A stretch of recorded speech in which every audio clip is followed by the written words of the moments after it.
Hello बच्चों, let's read out a question first. So basically हमें दो स्टेटमेंट दे रखी है, असर्शन एंड रीजन। हम बताना है whether the statement are true और फॉल्स। सो असर्शन से स्टार्ट करते हैं कि a cloth covers a table, some dishes are kept on it, the cloth can be pulled out without dislodging the dishes from the table। सो देखिए, एक table है, उस पर क्लॉथ रखा हुआ है, क्लॉथ के ऊपर सम डिशेज रखी गई है, और जैसे ही हम क्लॉथ को पुल्ड आउट करते हैं ये पुल्ड आउट हो जाता है विदाउट डिसलोडिंग, यानी कि किसी कोई भी डिश जो है वो अपनी जगह से नहीं हिलती है, या फिर हम बोल सकते हैं कि वो नीचे नहीं गिरती है टेबल से।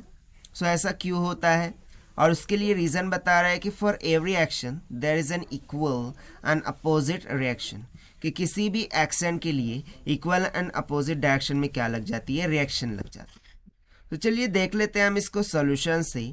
But before of it's let's talk about the key concept which we are going to use here for this question.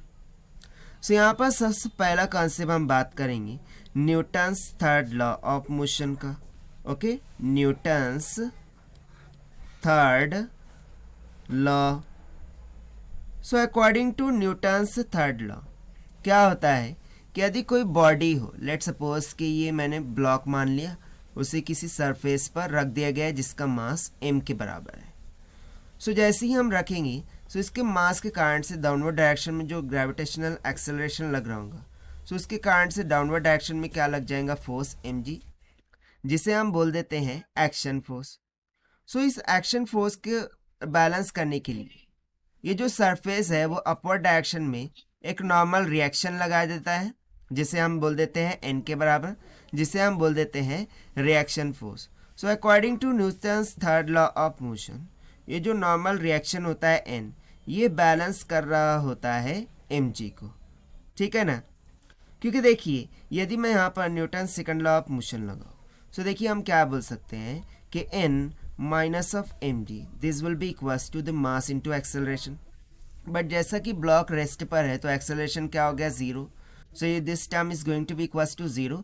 This implies that the normal reaction will comes out to be equals to mg, यानी कि यदि action लग रहा हो उसके opposite and equal magnitude में क्या लग रहा होगा, एक रिएक्शन भी लग रहा होगा, और ये एक दूसरे को क्या कर देंगे, बैलेंस कर देंगे।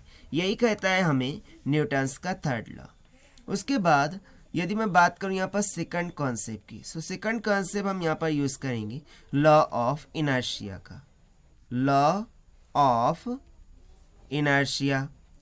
लॉ ऑफ इनर्शिया के अकॉर्डिंग हमें क्या पता चलता है कि यदि कोई बॉडी किसी सरफेस पर रेस्ट पोजीशन में है, रेस्ट पोजीशन में उस पर जो इनर्शिया लग रहा होता है वो भी कैसा होता है, रेस्ट पर होता है। For rest body, okay, for rest body, यहाँ पर हम सिंपली बोल देंगे for rest body the inertia will be at rest.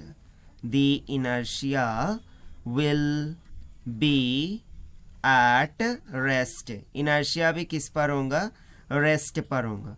और इनर्शिया पर को रेस्ट पर होने के कारण से यदि हम उस बॉडी के नीचे से कोई भी चीज़ को खसका भी रहे हैं उस बॉडी पर कोई भी इफेक्ट नहीं पड़ता, क्योंकि उसका इनर्शिया कहाँ पर होता है, रेस्ट पर होता है।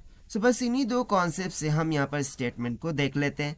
असर्शन में क्या बोल रहा था कि जैसे ही हम क्लॉथ को पुल्ड आउट करते हैं वो जो डिशेज होती है वो डिसलोडिंग नहीं होती है। ये किस कारण से होती है, due to law of inertia. ये किस कारण से होती है, इनर्शिया के कारण से, कि इनर्शिया कहाँ पर होता है, रेस्ट पर होता है, और इनर्शिया के रेस्ट पर होने के कारण से वो डिसलोडिंग नहीं होने पाती। एंड दैट इज वाई ये जो स्टेटमेंट है वो एब्सोल्युटली यहाँ से क्या हो गए, ट्रू हो गए। Now if we see the reason statement, reason statement क्या बोल रही है कि for every action there is an equal and opposite reaction. ये स्टेटमेंट भी एब्सोल्युटली ट्रू है, जो कि डिफाइन कर रही है Newton's third law of motion को। बट यदि मैं यहाँ पर देखूँ असर्शन के स्टेटमेंट में इनर्शिया की बात हो रही है, जबकि रीजन के स्टेटमेंट में हमारे पास न्यूटन्स थर्ड लॉ की बात हो रही है।